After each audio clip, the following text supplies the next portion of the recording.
اور سورج یعنی 11 ستارے اور سورج اور چاند جو ہیں وہ یوسف کو سجدہ کرتے ہیں. اس سے پہلے اس نے ایک خواب دیکھا جس میں بہت سے پولے اٹھتے ہیں اور یوسف کو سجدہ کرتے ہیں. اور جب یہ خواب یوسف نے اپنے خاندان کو بتایا تو لکھا ہے کہ یعقوب جو اس کا باپ تھا اس نے اس کو ڈانٹا کہ کیا میں اور تیری ماں بھی تجھے سجدہ کریں گے؟ مگر یوسف جو تھا وہ اپنے ان خوابوں کے اندر جانتا تھا کہ اس کی زندگی میں جو ایمان کا سفر ہے خدا اس سے کچھ مطالبہ کر رہا. خدا نے یوسف کو بتانا شروع کیا, خدا نے یوسف کو سمجھانا شروع کیا کہ اس کی زندگی کے اندر خدا کوئی منصوبہ رکھتا ہے. اور جیسے ہی یوسف نے خواب دیکھنا شروع کیا یا خواب دیکھا اور اس خواب کو بتایا تو وہاں سے اس کی زندگی میں مشکلات کا آغاز ہوا. کیوں؟ کیونکہ خواب دیکھنے کے بعد اصل میں اس کے ایمان کا سفر شروع ہوا. تو یاد رکھیں کہ جب ہم اپنی زندگی میں ایمان کا سفر شروع کرتے ہیں تو ہماری زندگی میں مشکلات آتی ہیں, ہماری زندگی میں مصیبتیں آتی ہیں, ہماری زندگی میں پریشانیاں آتی ہیں. ابلیس بہت سی رکاوٹیں لاتا ہے کیونکہ ابلیس نہیں چاہتا کہ ہم ایمان کا سفر گزار سکیں. ابلیس نہیں چاہتا کہ ہم اپنے ایمان پر قائم رہیں. ابلیس نہیں چاہتا کہ ہم ایمان کی زندگی جیتے رہیں. ابلیس کبھی نہیں چاہتا کہ ہم اپنے ایمان پر قائم رہیں, بلکہ وہ چاہتا ہے کہ ہم کمپرومائز کر جائیں, ہم گناہ سے کمپرومائز کر جائیں, ہم اپنے حالات سے کمپرومائز کر جائیں. لیکن جو لوگ گناہ سے اپنے حالات سے کمپرومائز نہیں کرتے ہیں خدا کی قدرت ٹھہری رہتی ہے اور ایک دن وہ اپنے ایمان کے وسیلہ سے اپنے حالات پر فتح پاتے ہیں. Hallelujah, hallelujah. یوسف جو تھا وہ ایمان کی زندگی جینا شروع اس نے کی تو اس کی زندگی کے اندر مشکلات آ گئیں. اور مشکلات ایسی آئیں کہ جیسے اس نے خواب دیکھا تو بھائیوں کا حسد اس حد تک بڑھ گیا کہ اگر آپ 37 باب کو پڑھیں تو وہاں پہ لکھا ہے کہ ایک دن یعقوب نے اپنے بیٹوں کو سکم بھیجا بھیڑ بکریوں کے ساتھ, اور ساتھ اس نے یوسف کو بولا کہ جا ان کی خبر گیری کر. اور جب یوسف ان کی خبر گیری کے لیے گیا تو بائبل یہ بیان کرتی ہے کہ جیسے ہی اس کے بھائیوں نے اس کو دور سے دیکھا تو وہ اس کا مذاق اڑانے لگے, اس پر ہنسنے لگے کہ وہ دیکھو خوابوں کا دیکھنے والا آ رہا ہے. اور بائبل یہ بیان کرتی ہے کہ انہوں نے ارادہ کیا کہ اس کو ہم قتل کریں گے. یہ اس کے سگے بھائی ہیں, یہ ایک باپ کی اولاد ہیں, یہ اس کے ساتھ رہتے ہیں, یہ اس کے ساتھ کھاتے ہیں, یہ اس کے ساتھ پیتے ہیں, یہ ان کا سب سے چھوٹا بھائی ہے. اور حسد کا یہ لیول ہے کہ بائبل یہ کہتی ہے کہ انہوں نے کہا کہ آؤ ہم اس خوابوں کو دیکھنے والے کو قتل کریں. اور بائبل یہ بیان کرتی ہے کہ ان کے اس ارادے کے اندر ان کا جو پیلوٹا بھائی تھا روبن نے ان کو اس کے ہاتھ سے بچایا اور یہ 20 روپے کے اندر مس اسماعیلیوں کے ہاتھ بیچ دیا گیا. اور جب اس کے بھائیوں نے اس کو 20 روپے میں بیچ دیا تو یہ سمجھا کہ قصہ ختم ہو گیا ہے, جبکہ خدا کے نزدیک اصل میں قصہ اب شروع ہوا تھا. ہیلیلویا. خدا کی قدرت یوسف پر ٹھہری ہوئی تھی, خدا کا ہاتھ یوسف کے اوپر ٹھہرا ہوا تھا. یوسف اپنے ایمان میں چلنا شروع ہوا تھا. یوسف کی مشکلات شروع ہوئی تھیں, بھائیوں نے بیچ دیا, باپ سے جدا ہو گیا, گھر سے جدا ہو گیا, کمفرٹ زون سے باہر نکل آیا. اور خدا کی قدرت یوسف کے ساتھ. اگر آپ پڑھیں تو پیدائش کی کتاب کے اندر جہاں پہ یوسف کا ذکر ہے کم از کم 7 سے 8 بار یوسف کے بارے میں لکھا ہے اور خدا یوسف کے ساتھ تھا, اور خدا یوسف کے ساتھ تھا. جگہ جگہ یوسف کے لیے یہ بات لکھی ہے کہ خدا یوسف کے ساتھ تھا. بھائیوں نے یہ سمجھا کہ شاید قصہ ختم ہو گیا ہے, لیکن اصل میں یوسف کی جو جرنی تھی وہ وہاں سے شروع ہوئی.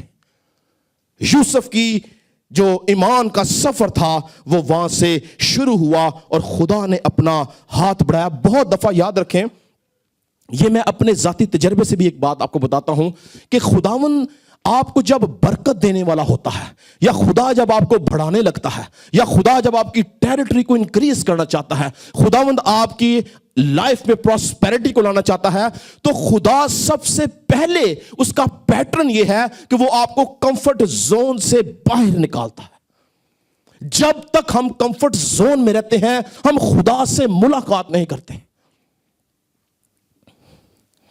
میں نہیں جانتا کہ آپ میں سے کبھی کسی نے اس بات کا تجربہ کیا ہے یا نہیں کیا, پر میں نے ایک بار نہیں کئی بار اس بات کا تجربہ کہ جب خداوند نے میری زندگی میں کوئی کام کیا ہے اور یہ بات سیکھو تو خدا نے مجھے سب سے پہلے کمفرٹ زون سے باہر نکالا ہے.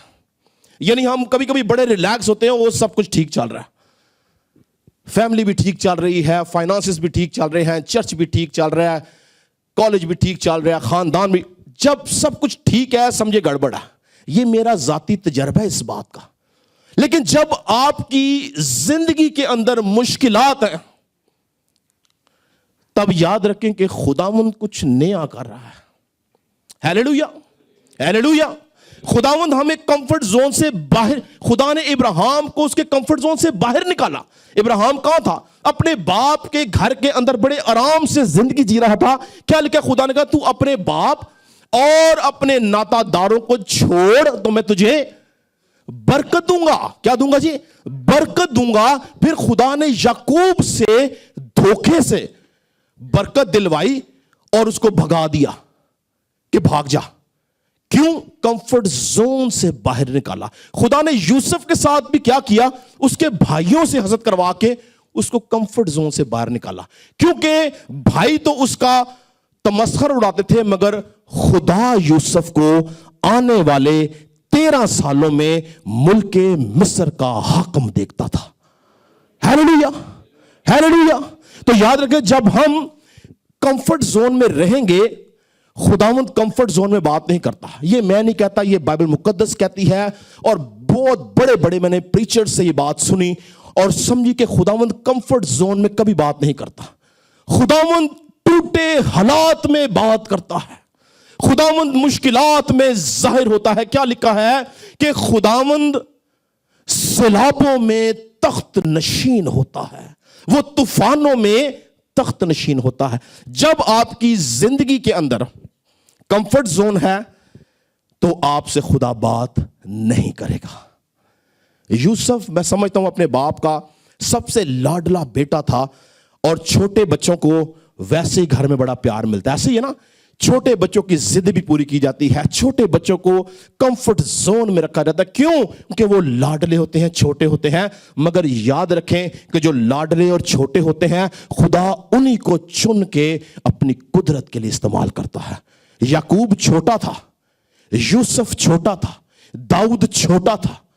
خدا نے ان تمام چھوٹوں کو لیا اور اپنے جلال کے لیے استعمال کیا. قصہ مختصر یہ کہ یہاں پر خدا نے مرد خدا یوسف کو اس کمفرٹ زون سے جب باہر نکالا تو اصل میں یوسف کی زندگی کے اندر مشکلات آئیں, مخالفتیں آئیں, جدائیاں آئیں, پریشانیاں آئیں, اپنے باپ کے گھر سے نکل گیا. لیکن اصل میں اس کا خواب دیکھنا اور باپ کے گھر سے نکلنا اس کے ایمان کے سفر کا آغاز تھا. اگر وہ اپنے باپ کے گھر میں ہوتا تو کبھی اس کا کنیکشن خدا سے ڈیولپ نہ ہوتا, کبھی وہ ایمان کے سفر کو نہ سمجھتا. مگر جب خدا نے اس کو نکال لیا اور آزمائشوں میں, دکھوں میں, مصیبتوں میں, پریشانیوں میں جب ڈالا, وہاں سے اس نے خدا کو سمجھنا شروع کیا. اور اگر آپ پیدائش کی کتاب کا مطالعہ کریں تو پیدائش کی کتاب کے مطابق جو ہے یوسف اپنے باپ کے گھر سے جب بیچا گیا اور ملک مصر کا حاکم بننے تک, بائبل مقدس جو ہے وہ 13 سال ریکارڈ کرتی ہے. کتنے سال؟ 13 سال مسلسل یوسف جو تھا وہ کرب کی زندگی جی رہا ہے. 13 سال جو یوسف تھا وہ پریشانیوں کا شکار ہے. 13 سال وہ قید میں ہے, 13 سال وہ اسیری میں ہے, 13 سال وہ دکھ میں ہے. اور ابلیس مختلف طریقے سے اس کو گرانا چاہتا ہے, ابلیس مختلف طریقے سے اس کو ہٹانا چاہتا ہے. مگر یوسف فوکسڈ تھا کہ خداوند کچھ کرنا چاہتا ہے. آپ جانتے ہیں کہ ہم کب اپنی برکت نہیں پا سکتے؟ جب ہم فوکسڈ نہیں ہوتے ہیں. جب ہم اپنے دکھوں میں گھبرا جاتے ہیں، جب ہم اپنے دکھوں میں ہٹ جاتے ہیں، ہم اپنے ایمان کا سفر چھوڑ دیتے ہیں، وہاں پر ابلیس کام کرتا ہے۔ مگر جب ہم یوسف کی طرح ڈیڈیکیٹڈلی اپنے فوکس کو سمجھ پاتے ہیں اور سمجھ جاتے ہیں، تب ہم ایمان کا سفر جیتے اور جانتے ہیں۔ آپ جانتے ہیں کہ یوسف نے جب خواب دیکھا تھا تو یوسف اس خواب کا مطلب جانتا تھا۔ ہمیں کیسے پتا چلتا ہے؟ کیونکہ یوسف کے پاس یہ نعمت تھی کہ وہ خواب کی تعبیر کر سکتا تھا۔ جب وہ قید خانہ میں تھا تو بادشاہ کا جو ساقی تھا، ساقی کے خواب کی تعبیر اس نے کی، اور پھر جب وہاں سے وہ نکلا اور بادشاہ جو فرعون تھا اس کے خواب کی بھی اس نے تعبیر کی۔ اس کا مطلب کیا تھا؟ کہ یوسف کے پاس یہ نعمت تھی کہ وہ خوابوں کی تعبیر کرنا جانتے۔ تو کیا وہ اپنے خواب کو نہیں جانتا تھا؟ وہ اپنے خواب کو بھی جانتا تھا، مگر اس کے پاس روڈ میپ نہیں تھا۔ خدا جو ہے جب وہ ہمیں برکت دینے والا ہوتا ہے تو وہ چاہتا ہے کہ ہم ایمان کے سفر کے اندر چلتے چلے جائیں۔ وہ ہمیں ڈیسٹینیشن بتائے گا، مگر وہ روڈ میپ نہیں دیتا۔ ریزن روڈ میپ وہ ہمیں اس لیے نہیں دیتا تاکہ ہم ایمان سے اس چیز کو حاصل کر سکیں، ہم ایمان سے اس جگہ تک پہنچ سکیں، ہم ایمان کے ساتھ اپنی برکات کو حاصل کریں، اور خدا چاہتا ہے کہ ہم ایمان کا سفر جیتے رہیں۔ یوسف جو تھا وہ جانتا تھا کہ خدا مجھ سے کچھ بڑا کام لینا چاہتا ہے۔ یوسف جانتا تھا کہ خدا جو ہے وہ مجھے استعمال کرنا چاہتا ہے، اور اسی لیے خدا نے جب یوسف کو علیحدہ کیا تو اس کو اسی بات کے لیے خدا پالش کرنا چاہتا تھا تاکہ وہ اپنے خوابوں کی تعبیر کی نعمت کو سمجھے اور اس قابل ہو کہ وہ حاکم بن سکے۔ آپ جانتے ہیں کہ اس کا حاکم بننے کے پیچھے جو وجہ کیا تھی؟ کیونکہ اس نے بادشاہ کے خواب کی تعبیر کی تھی۔ اگر وہ تعبیر نہ کرتا تو وہ کبھی ملک مصر کا حاکم نہ بنتا۔ تو خدا نے ان 13 سالوں میں اس کو توفیق دی کہ وہ ایمان کا سفر جیتے جیتے جو توڑا خدا نے اس کو دیا تھا اس کو پالش کر سکے، اور خدا نے 13 سالوں میں اس کے اس توڑے کو پالش کیا، اور اس نے دکھوں میں، مصیبتوں میں، مشکلات میں سے گزر کر اس بات کو سمجھا کہ خداوند جو ہے وہ مجھ سے کچھ چاہتا ہے۔ عزیزو، آج جو بات خداوند نے میرے دل میں آپ سب کے لیے اور ایون میرے لیے بھی ڈالی وہ یہ ہے کہ ہماری زندگی مختصر ہے۔ ہم نہیں جانتے کہ ہماری زندگی کا سفر کب ختم ہوگا۔ داؤد کہتا ہے 70 نہیں تو 80، قوت ہو تو 100 سال۔ ہم اپنی زندگی کے اندر ایمان کی زندگی کو جینا شروع کریں۔ یاد رکھیں کہ ایمان ایک ایسی قوت ہے جو ہمیں خدا سے ملاتی ہے۔ ایمان کے وسیلہ سے ہم خدا کی قدرت کو دیکھتے ہیں، ایمان کے وسیلہ سے ہم نجات کو دیکھتے ہیں، ایمان کے وسیلہ سے ہم خدا کی قربت کو حاصل کرتے ہیں۔ یوسف 13 سال جو اپنے باپ کے گھرانے سے جدا رہا، وہ ایمان کے ساتھ جیتا رہا، اور وہ ایمان اس کو کہاں تک لے گیا جی؟ ملک مصر کی حاکمیت تک لے کے گیا۔ آج ہم بھی اگر آپ چاہتے ہیں خداوند آپ کی زندگی میں جو خدا نے آپ سے وعدے کیے ہیں ان کو پورا کرے، تو ایمان کی زندگی جینا شروع کرے۔ اور جب یعقوب اپنے بیٹے کو جو کہتا ہے کہ یوسف ایک پھلدار پودا ہے، ایسا پھلدار پودا جو پانی کے چشموں کے پاس ہے، تو اس کا مطلب پتہ کیا تھا؟ آپ جانتے ہیں کہ جو پودا پانی کی ندیوں کے پاس ہوتا ہے اس کی جڑیں جو ہوتی ہیں وہ پانی میں ہوتی ہیں، کیونکہ پانی کا چشمہ پاس ہے، تو اس کی جڑیں جو ہے وہ ہر وقت تر و تازہ رہتی ہیں، اور وہ درخت کبھی پھل لانے سے باز نہیں رہتا۔ اور جب یعقوب اپنے بیٹے کو پھلدار پودا کہتا ہے تو اس کا مطلب یہ تھا کہ یوسف اتنے دکھوں کے باوجود کیوں پھلدار رہا؟ کیونکہ اس کی جڑیں خداوند میں مضبوط تھیں۔ ہیلیلویا! اس کی جڑیں خداوند میں تھیں، وہ خداوند میں پیوستہ تھا۔ ابلیس نے بہت زور لگایا، کیا کہتا ہے کہ تیر اندازوں نے بہت مارا اور ستایا، مگر یوسف کی کمان مضبوط رہی۔ ابلیس نے اس کے کریکٹر کو خراب کرنے کی کوشش کی، ابلیس نے اس کو فائنینشلی خراب کرنے کی کوشش کی۔ آپ جانتے کہ جو یوسف تھا وہ پوتیفر کے گھر کا سارا انتظام سنبھالتا تھا، سارے فائنانسز وہ دیکھتا تھا، ہر ایک چیز اس کے اختیار میں تھی، اور لکھا ہے کہ خدا نے یوسف کے وسیلہ سے پوتیفر کے گھر کو پراسپیرٹی بخشی، مگر یوسف کسی ایک بات میں بھی بد دیانت نہیں ہوا. اس لیے یعقوب کہتا ہے کہ وہ ایک ایسا پھلدار پودا ہے جو پانی کی چشموں کے پاس لگا ہوا ہے. ہیلیلویا. یوسف کے کردار میں ہمیں اس ایمان کے سفر گزارنے کے لیے آج ہمارے لیے لیسن کیا ہے، سبق کیا ہے؟ اس پیغام میں ہمیں 3 باتیں سیکھنے کو ملتی ہیں. کتنی جی؟ 3 باتیں ہم دیکھیں گے اور سیکھیں گے کہ اس کہانی میں جو کہ ایمان کا سفر یوسف کے وسیلہ سے نظر آتا ہے، خدا ہمیں کیا سکھانا چاہتا ہے. پہلی بات، خداوند چاہتا ہے کہ ہم اپنے حالات میں اور اپنی زندگی میں اپنے خدا پر بھروسہ رکھنا سیکھیں. ہیلیلویا. اپنے خدا پر بھروسہ رکھنا سیکھیں، کیونکہ یوسف جو تھا وہ جب اسیری میں بھی تھا تو 13 سال اس نے ایک بت پرست قوم میں رہتے ہوئے، مصری سب بت پرست تھے، بہت سے معبودوں کو مانتے تھے، بہت سے خداؤں کو مانتے تھے، مگر یوسف نے ایک دن اپنے خدا کو چھوڑ کے کسی غیر معبود کے پاس نہیں گیا. آج افسوس کی بات یہ ہے کہ ہمارے بہت سے مسیحی بہن بھائی بھی خداوند کو چھوڑ کے بہت سارے اور ایسے بابوں اور پیروں اور فقیروں کے پاس جاتے ہیں کہ ان کے وسیلہ سے وہ کچھ حاصل کر سکیں. مگر یوسف جو تھا 13 سال بت پرست قوم میں رہا، مگر اس نے اپنے خداوند کا انکار نہ کیا. ایک بار اپنے خداوند سے بے دل نہیں ہوا، بلکہ وہ اپنے خداوند کی عبادت کرتا رہا. اور یہی وجہ تھی کہ سردار ساقی نے جب اس کی تعریف کی تو اس نے بولا کہ جب میں قید میں تھا تو وہاں پر ایک عبری جوان تھا جو اپنے خدا کی عبادت کیا کرتا تھا. ہیلیلویا. ہیلیلویا. تو یوسف نے پہلی بات جو وہاں پر اپنی اس قید کے اندر اپنے اس دکھ میں سیکھی وہ تھا خدا پر بھروسہ کرنا. تو ہم سب کے لیے پہلی بات یہ ہے ایمان کے سفر میں ہمیں اپنے خداوند پر بھروسہ کرنا ہے. ہمیں ہر حالات میں، حالات جیسے بھی ہوں، یاد رکھیں کہ جب تک ہم اس بدن میں ہیں نا، جب تک ہم اس بدن میں ہیں، ہمارے ارد گرد کے حالات کبھی ٹھیک نہیں ہوں گے. حالات جیسے بھی ہیں، آپ فائنینشیل کرائسس میں ہیں، آپ کی جاب کا ایشو ہے، آپ کی شادی شدہ زندگی میں مسئلہ ہے، آپ کسی بھی مشکل کا شکار کیوں نہ ہو، آپ اپنا بھروسہ خداوند پہ رکھیں کہ ایک دن خداوند اس بات کو ٹھیک کرے گا. ہیلیلویا. ایک دن. 13 سال کا عرصہ تھوڑا نہیں ہے. 13 سال یوسف نے انتظار کیا، اور 13 سال کے بعد خدا نے اس کی اسیری کو وزیری میں بدل دیا.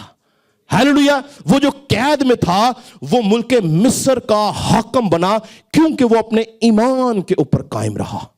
آج خداوند پہلی بات جو ہمیں سکھانا چاہتا ہے اس کہانی میں سے، جو بائبل مقدس کی سچی کہانی ہے، وہ یہ ہے کہ ہمیں اپنے خدا پر بھروسہ کرنا ہے. ہیلیلویا. دوسری بات ہمیں یہ سیکھنے کی ضرورت ہے کہ ہمیں اپنی مصیبتوں میں بھی دیانتدار رہنا ہے. کیا رہنا جی؟ دیانتدار رہنا ہے. بہت دفعہ ہم اپنے حالات سے تنگ آ کر، میں اگر فائنینشیل کرائسس کی بات کروں تو ہم فائنینشیل کرائسس میں جب ہوتے ہیں یا فائنینشلی ہم ویک ہوتے ہیں تو ہم بہت سے غلط ذرائعوں سے اپنی جو ضرورت ہے اس کو پورا کرنا چاہتے ہیں. مگر ہم اگر یوسف کو دیکھیں تو یوسف جو تھا وہ اپنے تمام برے حالات میں بھی دیانتدار رہا. اور اگر آپ پڑھیں تو پوتیفر اس کی دیانتداری کے وسیلہ سے اس نے اس کو اپنے گھر کا مختار بنایا، ہر چیز سونپی. اور جب وہ قید میں گیا تو لکھا ہے کہ جو جلادوں کا سردار تھا، جب اس نے یوسف کی دیانتداری دیکھی تو اس نے یوسف کو پورے جیل خانے کا انچارج بنایا، کیونکہ وہ دیانتدار شخص تھا. جب ہم دیانتدار ہوتے ہیں تو یاد رکھیں کہ خدا ہماری ہر ایک چیز میں برکت کو نازل کرتا ہے. دیانتداری کی قوت بہت بڑی قوت ہے. اور یوسف جو تھا اس نے ایمان کے اس سفر میں دوسری جس بات پر عمل کیا وہ تھا دیانتداری کی قوت. تیسری اور آخری بات جو ہمیں یوسف کی اس کہانی میں سمجھ آتی ہے یا دیکھنے کو ہے وہ ہے کہ ہم اپنے کردار کو کبھی ڈیمیج نہ ہونے دیں. ابلیس نے بہت بڑا حملہ کیا یوسف کے کردار پر. ہم سب جانتے ہیں پوتیفر کی بیوی کی کہانی.